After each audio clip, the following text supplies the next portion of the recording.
Support for the Fitness Doctor provided by Levita Massage at the Promenade. For a healthier body, mind, and life, discover Levita Massage in South Charlotte near I-485 at the corner of Ballantyne Commons Parkway and Providence Road.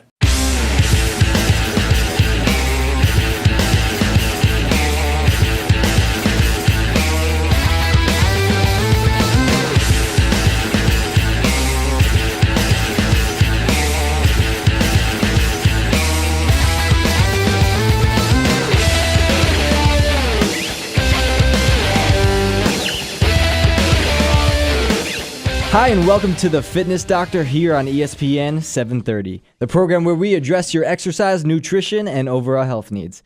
My name is Troy Press, and now an exercise physiologist in the School of Sports Sciences at Wingate University.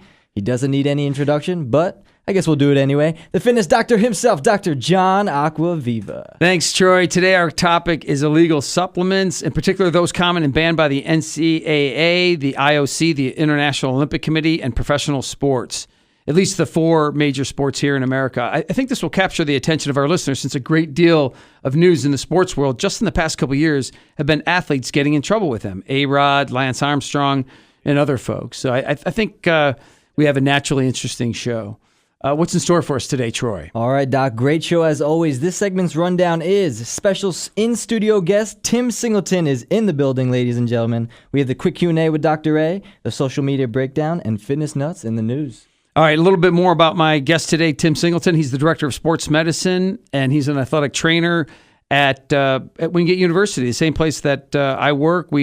Our offices are just a handful of steps away, and he knows all things injury, but also he knows a lot about not personally, so to speak, but Tim knows a little bit about illegal drugs because you guys test for them there, right? Sure. And so we're going to talk a little bit about that, some of the athletes and how they get caught, how they avoid getting caught, and so forth. But I think our main focus is going to be talking about what are the illegal supplements that athletes take. Sometimes they're known as performance enhancement drugs, PEDs. We'll just talk about how they work. And I think that'll give people a lot of insight. In other words, it'll give insight to why people do it in the first place. All right, before we continue, Troy, what do we got? All right, if you have a question regarding today's topic or would like to request a future topic, follow us on Twitter, Instagram, and Facebook. We keep it real simple. It's at Woo Fitness Doctor. That's WU Fitness Doctor. And you can always email us at woofitnessdoctor@wingate.edu. All right, Doc, you know what that means? I know a bell is rung, so something's coming up. I know that. All right, it's now a segment of the show called the Quick Q&A with Dr. A. So I shoot a couple questions at the doc. Doc, are you ready? I'm ready. All right, let's get to it. Number one, why is caffeine beneficial to athletes? Yeah, a lot of times we do it to wake up in the morning, and people, I think they love it throughout the day to stay alert. But actually, that's the same reason why it's beneficial to athletes is because their attention span is longer. They feel more alertness. They feel that they're just a little bit more ready emotionally. And actually, some changes happen physiologically as well. In other words, in the body, not just up in the head. But it does tend to stimulate the central nervous system, and in particular, how we process information, how quickly we do it. So therefore, it's beneficial because a lot of sports, whether it's shooting in basketball, hitting in baseball, they want to react as quick as possible. So it is beneficial. Awesome. Number two, why do athletes take Red Bull, and is it legal? It is legal. We have to talk about this because one of the things that Red Bull contains is caffeine, and actually it's an illegal substance. But we'll talk about specifically why and how. But Red Bull is generally taken because of its vitamin B qualities, and the advertisement is that it's going to assist in our body's ability, in particular our mind, to process information and do it quickly. But the preliminary research on Red Bull and what it contains shows that it has no benefits for the athlete. It doesn't give you wings. It can give you wings, but because it has caffeine in it, but it may not really benefit what the other proposed benefit is, and that's the vitamin B12. So. Right. Question number 3 to wrap it up. Will anabolic steroids always be illegal? Yeah, this is a projection into the future. I will say yes for this reason. The reason that performance enhancement drugs or supplements are found to be illegal is because they have they've been known to give substantial harm to the body. And when it does that, the governing body, whether it's the pro sport, the IOC, NCAA, they don't want to be responsible for bad things happening to those people. And right at the top of that list are anabolic steroids. So therefore they say illegal, and I think it'll always be illegal. All right, that was a quick Q&A of the day. Let's get back to it, Doc. Okay, we're talking about performance enhancement drugs, PEDs, or just simply supplements that are known. In particular, we're going to focus on the ones that are illegal. And we have a small list here to talk about. Let's talk about the big one first, Tim. Anabolic steroids. Let's first talk about what they are. Everybody, male, female, we make testosterone. And we make small amounts. Women far less actually than men. But what this hormone does is it speeds up what is known as protein synthesis. And that is, after a workout, the body repairs itself and gets a little bigger and a little stronger, the muscle fiber in particular. But what steroids do, taken in not just, like for instance, males are said to produce around 7 to 8 milligrams per day. But some people take it in 100 milligrams, 200 milligrams per day. So we're talking about thousands the time the amount that is normally produced. And of course, what this does, this speeds up the process and it magnifies the process of muscle growing, muscles getting bigger, getting stronger, and so forth. And amazingly, one of the things that it does as well is it speeds up our body's ability to burn fat. So when bodybuilders and athletes hear this, they say, wait a minute, there's a drug out there, a supplement out there that increases my body's ability to make muscle. So it'll make my muscle bigger and stronger, and it's going to burn fat. Where do I get this stuff? Exactly. Right? People, and we've been fascinated by this as a society, in particular as a sports society for decades now. When was the first time you heard about it? Were you in high school? I was junior high, actually. Is it the first time you heard about it? And how did you hear about it? Just through a friend. I mean, just talking about somebody who got caught or has been using. At the high school level? No, outside of high school. Got it. So they were just talking about like conversations that we would hear on ESPN. It's been so long ago when I was in high school. It wasn't big. It's becoming more prevalent now. But what's becoming more prevalent? Anabolic steroids in high school. Oh, yeah, that's right. In fact, it's actually pretty amazing the percentage of students that take it.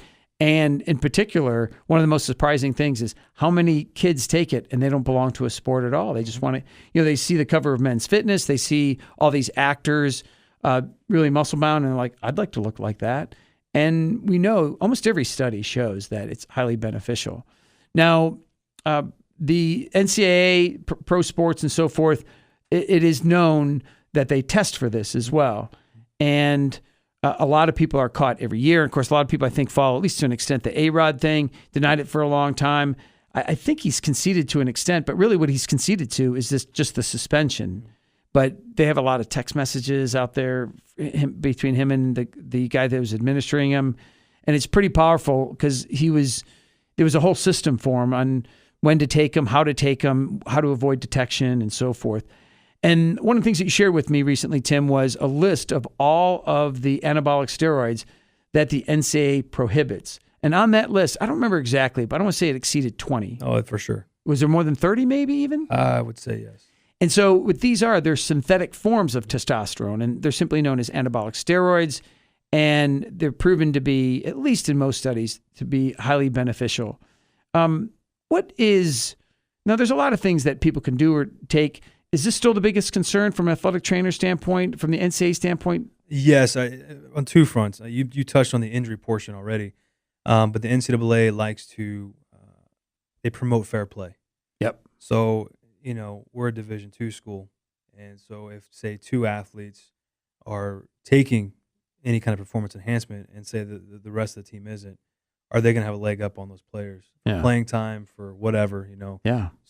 All-American status, whatever it may be. Yeah. So they want to promote a fair play environment.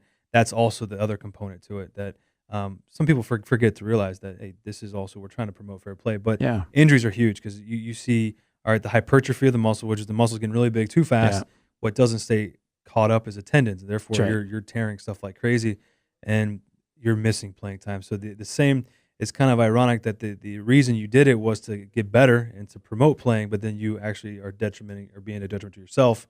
And therefore, you're missing playing time because you're injured. That's right. So now you're on the sideline with me rehabbing, and you're missing playing time. That's right. In fact, a little bit of anatomy background. The muscle attaches to a tendon, and a tendon's like a rubber band type substance that attaches to the bone. And that's a great point. The muscle gets bigger, but the tendon doesn't necessarily get bigger. So that means there's more force pulling on the tendon. And if there's more force pulling on the tendon, often the tendon gives out.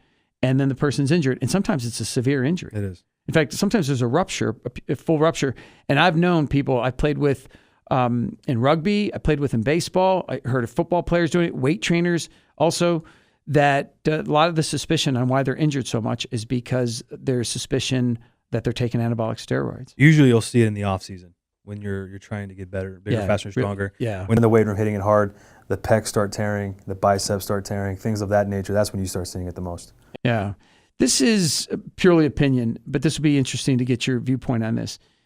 Division II, Wingate University, a lot of the Queen's University and so forth. There's a lot of teams or schools that are in our division. But here's the question. Do more people, do you think, take anabolic steroids in general, not Wingate students or not Wingate athletes in particular, but in general, do they take it more because they feel the need to get better because they're at the smaller school, or is it the Division I athletes more likely to take it simply because of the spotlight that they're in? That's a great question. What would you suspect? I would suspect it'd be the Division II. You think? They have a lot more hoops to jump through if they want to play professional sports. We're talking football specifically right now. They have to make a name for themselves. The top 1% of all collegiate athletes go on to play professional sports. So how do I get noticed? And you got to win a championship. You got to be All-American. You got to be XYZ. Yeah. So I would say Division II probably would be more apt. Because there's just a little more pressure on them. Whereas there's a lot of pressure on the Division I athlete. Right. However, there's some notoriety to their name. A lot of people know their name. They watch them play on Saturdays, whereas not too many people watch them play. True. Watch Wingate play. I mean, got it. Okay, so this is the Fitness Doctor. I'm Dr. John Acquaviva, and we're going to switch gears here. Troy, what do we got next? All right, Doc, it's time for the fitness nuts in the news. And this week's fitness nut is a man named Steve Knowlton, and he's starting in San Francisco. Yep. And he wants to run to New York City. Run. He wants to run it straight across. Why walk when you can run? I remember complaining that my 6-hour flight took too long from LA to New York, but he wants to run it 45 days, averaging 67 miles a day. 67 miles a day. But maybe he's not a nut because he's doing it to raise awareness for autism. No, so Tim will agree. He's a nut, right? Yeah. This is nuts. 67 miles a day. That's phenomenal. By the way, just put this in perspective. A marathon is 26.2 miles. So he's doing about 2.5 marathons per day. But my guess is there's a little break in there at some point. Holy smokes. And tell me, did you mention this guy's age? I did not. I don't know his age, but however old he is, he's crazy. Tim, referring to last week's show on ice and ibuprofen, he's going to have to ice every night. You've got to find some time to recover. Oh, yeah. In fact, he might be like our rower guy where he might have to redo this a couple times. And how many days does he want to do this in again? He wants to do it in 45, and if he completes it, it'll be the world's Guinness Book of World Record. Now, here's what I want to know. Does he... how did he get off work for all this? I don't know. In fact, what his boss needs to know is that he won't be in for the next 3 months after that because he's going to be recovering, right, Tim? Yeah. In fact, you could be a full-time just taking care of this guy after each 67-mile run. I've only heard stories what takes place after one marathon. Yeah, exactly. Let alone 2.5 every day. Every day. That's crazy. That's right. In fact, one of our fitness nuts, remember a couple weeks ago, was the person who somebody ran 365 marathons. They ran a marathon per day, and then the one person went a step further, so to speak, and they ran 366 in 366 days. Who's more nuts? Maybe we could have a little contest here. I'm overwhelmed just about hearing you say that. I can see the look on your face. You're like, I don't even know what to say about this guy, 67 miles. You know what? All I do is talk about fitness and exercise, and I'm overwhelmed as well. Wow. All right, we'll end on that overwhelmed note, and we'll be right back with more of the Fitness Doctor right after this message. What is Wingate? A thriving university nestled in a quiet community near Charlotte. Named 6th best value in the South by U.S. News & World Report. Leading the way in the health sciences with pharmacy, PA studies, and nursing. What is Wingate? Big enough to offer 22 NCAA sports. Small enough to attract the best and brightest in the world. What is Wingate? Wingate is you. Wingate University. Major in a great life. Hi, and welcome back to the Fitness Doctor, the program where we address your exercise, nutrition, and overall health needs. I'm Dr. John Acquaviva, exercise physiologist in the School of Sports Sciences at Wingate University. Welcome back to the show. Troy, what do we have for this segment? All right, Doc. This segment's rundown is special in-studio guest Tim Singleton is still here with us today. We have more on performance enhancement drugs, and we have the social media breakdown followed by the research minute. All right, awesome. Let's get back to it. We're discussing supplements and illegal performance enhancement drugs that are commonly used by athletes. In the first part of the show, I think we pretty much just talked about anabolic steroids, but we could have a whole show. I mean, we could have a whole series of shows on that. Very easily. Yeah, so we'll move on from that at least a little bit, and we'll talk about other of these drugs. Our special guest today is Tim Singleton. He's the director of sports medicine and athletic trainer at Wingate University. We'll hear from him more in a minute.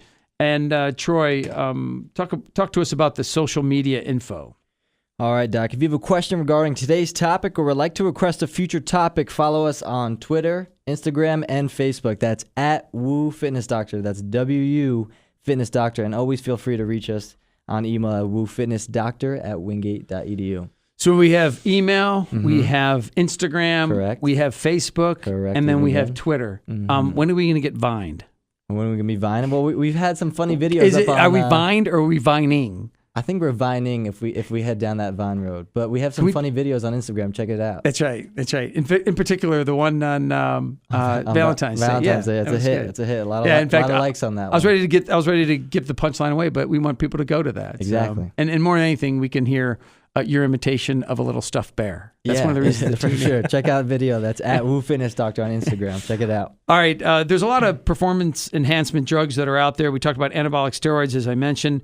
Growth hormone is a close cousin, but let's talk about growth hormone, sometimes known as human growth hormone or HGH, and let's differentiate this between anabolic steroids and this particular hormone. They're both hormones, but anabolic steroids are a synthetic form of testosterone. Testosterone is released from the male in the testes, from the female in the ovaries, but the growth hormone is actually released from the pituitary gland in the brain, and this is a tiny little organ, but it releases, and it's actually the amount that it releases is even less than the testosterone. Now, both are pretty much geared toward the same thing. Their function is to help us grow and to help us repair when we have an injury and so forth. The problem is that people get synthetic forms of these and not only inject or take in the form of a pill or even a patch, they take in sometimes dozens, even hundreds or thousands the amount of prescribed.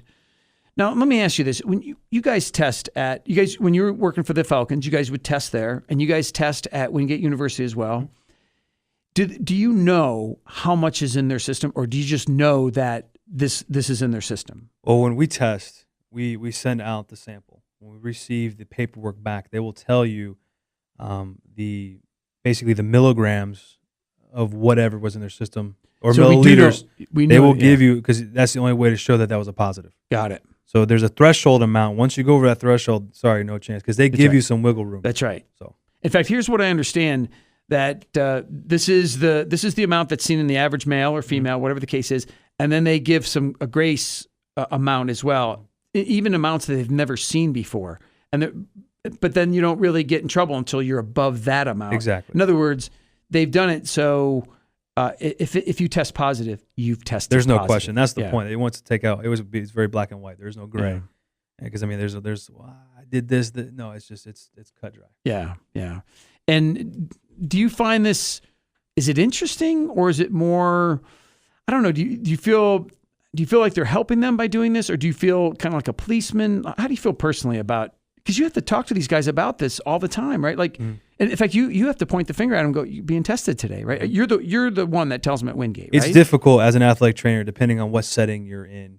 Division I maybe set up a little bit differently. Division II, due to lack of staff and whatnot, you are the drug tester. And what happens is, as an athletic trainer, you want to develop a sense of trust between you and your athletes. Well, I'm coming around, pointing my finger at you, say, "Hey, sorry, you've been selected." Yeah. I now turn to policeman, which then affects the trust. Right. Some guys can look through it, look past it, no problem. Others, there's a big issue. You're out to get me. And that's not the point. The point is to have, again, fair play and just, again, to help them out, because you don't want them to miss any time. Yeah. Yeah, and ultimately, you want to help the situation. You adhere to the policy of your ultimate employer, which is the NCAA, and you want fair play, right? And that's the bottom line. If you're just joining us, this is the Fitness Doctor. I'm Dr. John Acquaviva. I'm joined by Tim Singleton, the Director of Sports Medicine at Wingate University. Troy, do we hear from anybody on the social info? We did, Doc. We have a tweet in from DJ Balla23. What's going on, DJ? His question is, what is a masking agent? This guy's done his homework, hasn't he? What is a masking agent? This is pretty interesting. This shows kind of like the length that athletes cheat, so to speak. There are drugs in the system of the cheating athlete, and what they want to do is they want to take in another supplement of some sort, take in another drug, some type of something that was administered by their doctor or some type of medical related individual, and then when they take this supplement in or this chemical in, what it does, it blocks the tester from knowing that particular drug is in their body. However, a lot of the people that test, like the IOC, the International Olympic Committee, the NCAA, and pro sports, they test for masking agents too. So even if they don't find, for instance, growth hormone, if they find a drug that is meant to block the showing of growth hormone, the person is in trouble there as well. It's actually accepted as a failed test. Yeah. So the penalty is just the same. And a lot of people, unbeknownst to I think the average fan, that's one of the reasons why they're in trouble. They weren't actually caught with the drug in their system. They're caught with the masking agent in their system. Exactly. And this is common for the NCAA. They test for these masking. Do you know how many? No. There's quite a few. Now, you and I were talking about this when I saw this list, and I think it was 3 sheets of all the banned drugs that they test for. And I said to you, wow, they're testing for all these anabolic steroids, for instance. And I said, this is covering a lot of the bases. And you said something like, oh, there's so many more out there that we don't even know about. I forgot exactly what you said. But I remember one person said, there's a lot more robbers out there than there are cops. In other words, and this is another thing I've heard, there are 4 doctors helping the athletes cheat to everyone that's trying to catch them. Have you ever heard such a stat? I've not heard that. Because it's just like defense versus prosecution lawyers, right? There's a lot more money in defending. And these people, the people that are trying to catch them, they're making average salaries, whereas if you're helping the athletes, you can make a lot of money from that. Very true. That just makes sense, doesn't it? Yeah. So talk about some of the other stuff that the NCAA tests for that are particularly on that list that you and I... Oh, well, we talked about stimulants, which you did mention caffeine. Caffeine is considered an illegal substance. It's just one of them. It's just one of them, yes. And I mean, mostly you see that as pre-workouts. Yep. Which is very, very popular now. Yeah. We see anabolic steroids. HGH is coming around. I know they're starting. It's tougher to check. It is tougher to test for. Yeah. And that's where the NFL is having some big issues with that. Yep. Because they were steering away from anabolics. Now they're going to HGH. Yep. Well, you can't catch me, therefore I can use it. That's right. But it's also human because it's HGH, right? That's right. Now if it said dinosaur growth hormone, they might not do it. But it's like deer antler spray. That thing that's out there right now. Let's take that. Does that really help? Nah, don't think so. But we see. The problem with the testing is, number one, it's a cost efficiency issue, because we talked about that before. Yeah. It's very expensive to run this test, but there's also a lot more. We have, I think what we test for, about 5 or 6 masking agents on top of the list of 30 plus actual steroids that we test for. So, and also inside that, we're not going to probably talk about it here, but we also test for street drugs within that as well. So we cover pretty much everything. Yeah, you do. In fact, it covers just about everything that you could think of, but the fact is people are probably at all levels, they're still getting away with it. And partly is because we don't even know that it exists. And that's one of the reasons I say about that there's so many robbers, that they're thinking of ways, hey, let's create a drug that they don't even have a test for, because how can you get busted if there's no test for it? The one thing that's pretty surprising, and it's whether or not you want to say it on air or not, but water is a huge masking agent. Yeah, that's right. Too dilute and the sample's no good, then you can. Right. But again, like we talked about earlier, is about suspicion. Well, if a kid gains 40 pounds in 6 weeks of muscle, I mean, we're pretty sure something's going on. Or if he grows a second head, sometimes that's a pretty good giveaway as well. In fact, one of the things with A-Rod that came out was the guy that was working with him said, when you give a urine sample, don't do it in the beginning stream or the end stream. It's the middle stream that's going to be the most diluted. And so I don't know if that's true, but he was speaking with such authority. I just went, that's probably true. We got a couple minutes left. The Research Minute. All right, do? This is called the Research Minute. This is where the doctor himself has taken his knowledge a step further and done some research on today's topic with a fairly recent article. So, Doc, what you got for us? Yeah, this is this is as straightforward as it gets. The use of anabolic steroids in men's recreational fitness training. This is from the Fitness and Performance Journal, 2008. The aim of the study was to give general overview of the use of anabolic steroids among recreational sportsmen. And of course, what they're referring to is the weekend warrior that we refer to, people that just work out on the weekend or they play on the weekend, whether it's 5-on-5 basketball, they're in a soccer league. But I think a lot of these people were recreational bodybuilders or weight trainers. But here's the thing. They gave them a questionnaire, and so it was anonymous when they filled this out. But what they found out was, in fact, they called it the most significant finding of the study. The use of anabolic steroids has been determined to be 21% of all respondents. So these are people that are not college athletes. They're not competing in any regard at the pro level, semi-pro level. They just want to be better at what they do. And my guess is, in part, they just want to be bigger and stronger, right? Because people just like to be bigger and stronger, don't they? And guys especially, I think even in this day and age. Now, if I were to ask you, both of you guys, recreational, would you think it's above 20% or below 20%? Like if I didn't give that stat, what would you say, Tim? I would say that sounds about right. About 1 out of every 5 people. It doesn't surprise you. I thought that was pretty high. What do you think? It surprises me a little bit. It does surprise you. What would you have said? 10%? Maybe 1 out of every 10? Yeah, somewhere around there. Got it.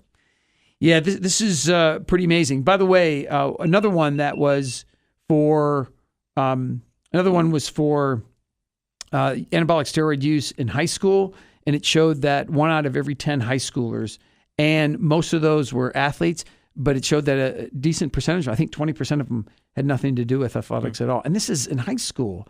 I can't even imagine. I couldn't spell anabolic steroid when I was in high school. I saw it more personally at the high school level than you did here at Wingate, because you played 3 years here at Wingate in lacrosse, and you actually, there's more discussion, there was more suspicion in high school than there was in college. Yeah, for sure. But I would have a theory why.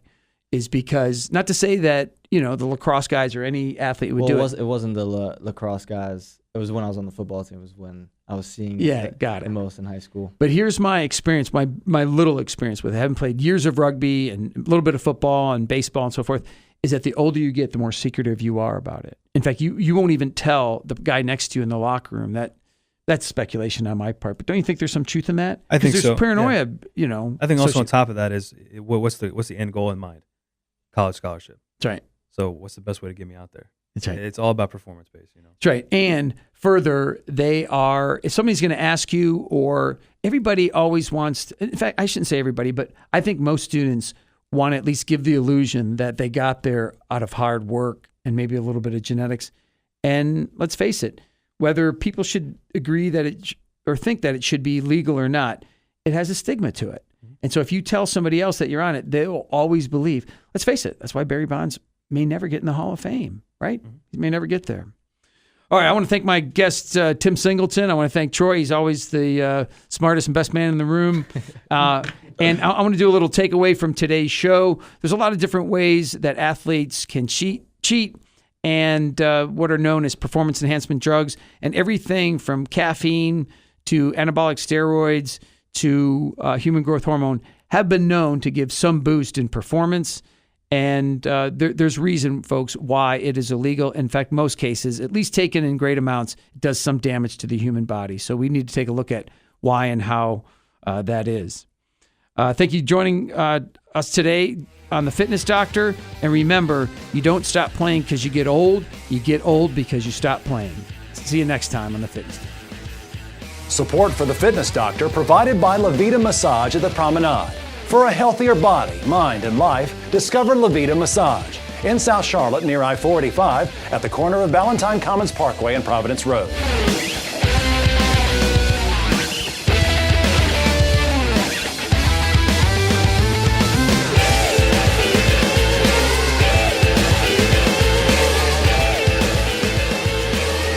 Planning your next step in life? Come complete your education in a dynamic, caring environment at Wingate University. Enrollment and construction have skyrocketed in the past 2 decades as students pursue challenging and rewarding degrees in fields like the health sciences, business, and education.